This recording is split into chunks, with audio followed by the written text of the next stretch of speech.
அனைவருக்கும் வணக்கம். மகர ராசிக்காரர்களுக்கு அடுத்த 30 நாட்களில் நடக்க இருப்பதை தவிர்க்க இயலாது. சனி, ராகு, கேது, சுக்கிரனின் ஆட்டம் இனி ஆரம்பம் என்று சொல்லக்கூடிய வகையில் நவம்பர் மாதத்தில் எந்தெந்த மாறுதல்கள் சந்திக்க இருக்கின்றன என்பதை சற்று விரிவாக பார்க்கலாம் வாங்க. நவம்பர் மாதத்தில் மகர ராசிக்காரர்களுக்கு கிரகநிலைகளின் அமைப்பை ஆராய்ந்து பார்க்கும் போது ராசியின் அதிபதியான சனி பகவான் வலுவாக ஜென்ம ராசியில் வக்ர நிவர்த்தி பெற்று முழு ஆட்சி பலத்துடன் இந்த மாதம் முழுவதுமே சஞ்சரிக்க போகிறாருங்க. சனியின் ஆட்டம் இனிதான் ஆரம்பம் என்று சொல்லக்கூடிய வகையில் இந்த மாதத்தில் சற்று கூடுதல் கவனமும் விழிப்புணர்வும் மிக முக்கியமாக தேவைப்படுகிறது. ஆனால் அதே சமயம் ராகு கேதுவின் அமைப்பை பொறுத்த வரைக்கும் ராகு மிக வலுவாக சகாயஸ்தானத்திலும் கேது வலுவாக பாகியஸ்தானத்திலும் அமர்ந்திருப்பது நிறைந்த நன்மையை கொடுக்கக்கூடிய ஒரு அமைப்பாக பார்க்கப்படுகிறது. இப்படி பல்வேறு விதமான மாற்றங்கள் நிறைந்திருக்கக்கூடிய இந்த நவம்பர் மாதத்தில் புதன் பெயர்ச்சி, சுக்கிரன், சூரியன், செவ்வாய் மற்றும் சந்திரன் பெயர்ச்சி போன்ற கிரகநிலைகள்ல அடுத்தடுத்து பல மாறுதல்கள் நிகழ்கின்றன. அப்படி நிகழக்கூடிய மாறுதல்கள் எப்பேற்பட்ட மாற்றத்தை விளைவிக்கிறது என்று பார்க்கும்போது மிக முக்கியமாக நவ கிரகங்களிலே பார்க்க வேண்டிய கிரகமாக பார்க்கப்படுபவர் ராசியின் அதிபதியான சனி பகவான். அவர் ஜென்ம ராசியில் வக்ர நிவர்த்தி பெற்று முழு பலத்துடன் அமர்ந்து சஞ்சரிக்கிறாருங்க. ராசியின் அதிபதி ஜென்ம ராசியில் வீற்றிருப்பது அவ்வளவு சிறப்பான நன்மை கொடுக்கக்கூடிய அமைப்பாக பார்க்க முடியாது. இருந்தாலும் இந்த நவம்பர் மாதம் மட்டும்தான் அவர் ஜென்ம ராசியில் வீற்றிருக்க போகிறார். அதற்கு பிறகு அவர் 2ஆம் இடம் ஆகிய குடும்பஸ்தானத்திற்கு பாத சனியாக செல்கிறாருங்க. இது வரவேற்கத்தக்க ஒரு அமைப்பாக இருந்தாலும் இந்த மாதம் முழுவதும் ஜென்ம ராசியில் வீற்றிருக்கக்கூடிய சனியின் அமைப்பு காரணமாக சில எதிர்பாராத சங்கடங்களை சந்திக்க வேண்டிய ஒரு சூழ்நிலை ஏற்படுவதற்கான வாய்ப்பு இருக்கிறது. சற்று விழிப்புணர்வுடன் இருங்க.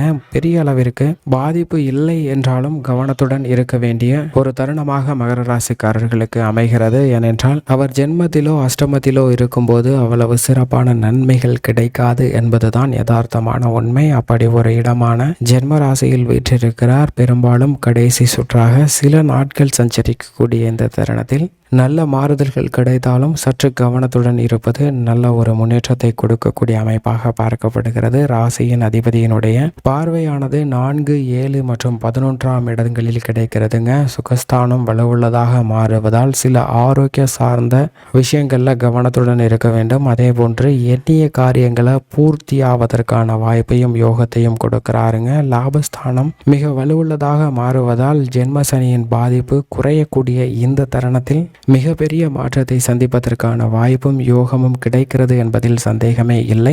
ஆனால் அதே சமயம் சாயா கிரகங்கள், நிழல் கிரகங்கள் என்று சொல்லக்கூடிய ராகு கேதுவின் அமைப்பை பொறுத்த வரைக்கும் வலுவாக மகர ராசிக்காரர்களுக்கு அதீத நன்மை கொடுக்கக்கூடிய ஒரு அமைப்பில் சஞ்சரிப்பது வரவேற்கத்தக்க ஒரு அமைப்பாக பார்க்கப்படுகிறது. ஏனென்றால் ராகு 3ஆம் இடமாகிய சகாயஸ்தானத்தில் மிக வலுவாக அமர்ந்து சஞ்சரிக்கிறாருங்க. ராகு 3இல் இருப்பது முன்னேற்றத்திற்கு முட்டுக்கட்டையிடக்கூடிய அனைத்து விதமான பணிகளையும் தவிடுபடியாக்கி நிறைந்த நன்மையும் முன்னேற்றத்தையும் அள்ளி கொடுக்கக்கூடிய ஒரு அமைப்பாக பார்க்கப்படுகிறது. எனவே பல்வேறு விதமான தடைகள், தாமதங்கள் விலகி நிறைந்த முன்னேற்றமும் வெற்றி வாய்ப்பும் கிடைக்கக்கூடிய ஒரு அமைப்பு மகர ராசிக்காரர்களுக்கு கிடைக்கிறது என்பதை உறுதிப்படுத்துகிறாருங்க. ஏனென்றால் ராகு 3இல் இருப்பது மிகப்பெரிய அளவில் நன்மையை கொடுக்கக்கூடிய ஒரு அமைப்பாக பார்க்கப்படுகிறது. 7.5 சனியாக இருந்தாலும் கூட 3ஆம் இட ராகுவின் அமைப்பு காரணமாக திடீரென கடந்த 5 ஆண்டுகளுக்கு மேலாக சந்தித்த சிரமங்கள், இழப்புகள் போன்றவற்றில் மிகப்பெரிய நன்மை கிடைப்பதற்கான வாய்ப்பையும் யோகத்தையும் உருவாக்கி கொடுக்க போகிறார். மோட்சக்காரகரான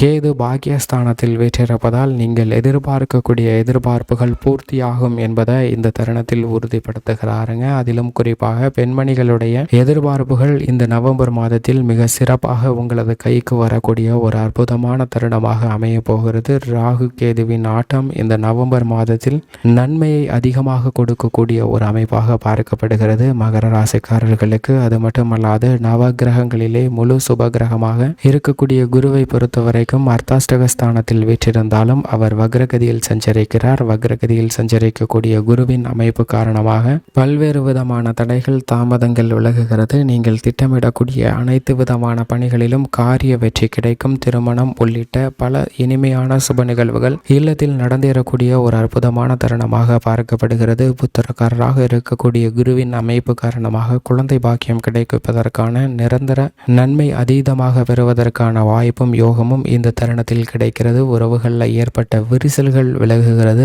ஆரோக்கிய தொல்லைகளில் நல்லதொரு முன்னேற்றம் கிடைக்கக்கூடிய ஒரு தருணமாக பார்க்கப்படுகிறது. விரய செலவுகள் கட்டுக்குள் வரும். சொந்தமாக வீடு, வாகனம், ஆடை ஆபரண சேர்க்கை போன்றவை கிடைப்பதற்கான அதிர்ஷ்ட யோகம் நிறைந்த ஒரு தருணமாக பார்க்கப்படுகிறது. பல முயற்சிகளில் உங்களுக்கு வெற்றி வாய்ப்பை உரித்தாக்குகிறாருங்க வக்ரகுரு.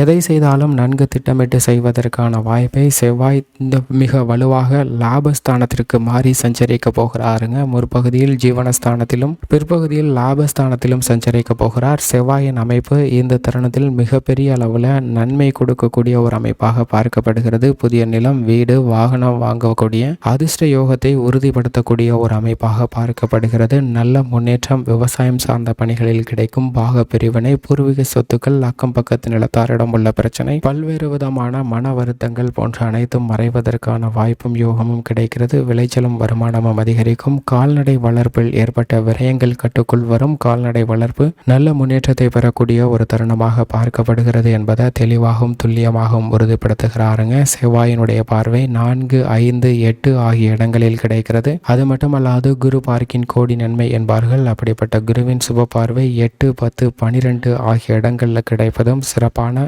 ஒரு நன்மை மிகுந்த மாதமாக மகர ராசிக்காரர்களுக்கு இந்த நவம்பர் மாதம் அமைவதற்கான வாய்ப்பையும் யோகத்தையும் உருவாக்கி கொடுக்கிறது. மிக வலிமை வாய்ந்த சுக்கிரனின் அமைப்பை பொறுத்த வரைக்கும் இந்த தருணத்தில் பாக்கியஸ்தானத்தில் வீற்றிருக்கிறாருங்க. சகாயஸ்தானத்தை பார்ப்பதால் எந்த காரியத்தை கையில் எடுத்தாலும் காரிய வெற்றி கிடைக்கும். தடைபட்ட காரியங்கள் அனைத்திலும் நிறைந்த லாபமும் முன்னேற்றத்தையும் உறுதிப்படுத்த போகிறாருங்க. உங்களது முழு திறமையும் வெளிக்கொணரக்கூடிய ஒரு அற்புதமான தருணமாக பார்க்கப்படுகிறது. விருதுகளை பெறக்கூடிய அளவிற்கு உங்களிடம் நல்ல வரவேற்பு கிடைக்கக்கூடிய ஒரு தருணமாக பார்க்கப்படுகிறது. மக்கள் மத்தியிலும் கட்சியிலும் செல்வாக்கு அதிகரிக்கும். மறைமுக தொல்லைகள் உங்களை விட்டு விலகும். புதிய யூகங்களை மேற்கொள்ளலாங்க. புதிய யூகங்கள் அனைத்தும் உங்களுக்கு வெற்றி கொடுக்கக்கூடிய ஒரு அமைப்பாக பார்க்கப்படுகிறது என்பதை தெளிவாகவும் துல்லியமாகவும் உறுதிப்படுத்துகிறார். மேலும் இந்த தருணத்தில் சூரியனை பொறுத்த வரைக்கும் தொழில் ஸ்தானத்திலும் லாபஸ்தானத்திலும் வலுவாக சஞ்சரிக்க போகிறாருங்க.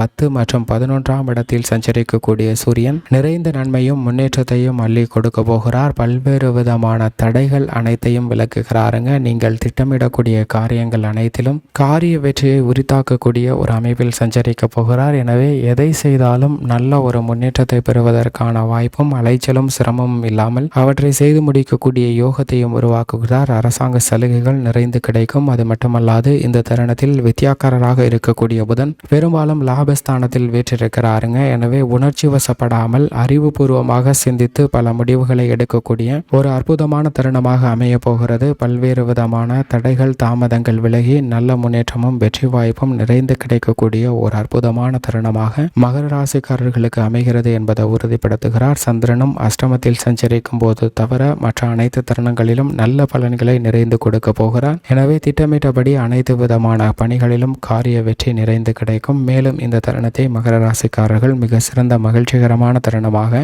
மாற்றிக்கொள்வதற்கு வாரத்தில் செவ்வாய்க்கிழமை விரதமிருந்து அருகாமையில் உள்ள முருகப்பெருமாள் ஆலயம் சென்று வழிபாடு செய்யுங்கள். நிறைந்த நன்மையும் முன்னேற்றமும் நிச்சயமாக கிடைக்கும்.